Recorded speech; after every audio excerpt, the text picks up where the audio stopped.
Cerita Ariel Tatum ditawar om-om hidung belang dengan nilai fantastis. Cerita aktris Ariel Tatum pernah ditawar pria hidung belang untuk kencan. Bukan ekspresi marah, Ariel Tatum justru menanggapinya dengan tawa. Manajer yang merupakan ibunya sendiri tertawa sebagai ekspresi kaget dengan tawaran om-om hidung belang tersebut.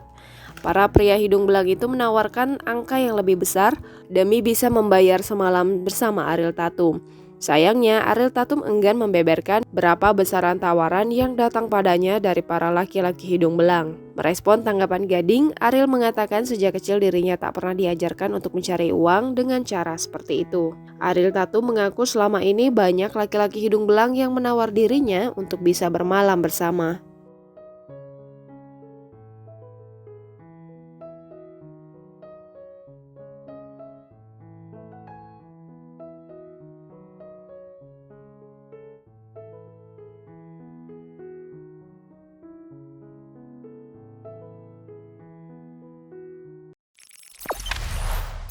Jangan lupa subscribe, share, komen, dan like ya.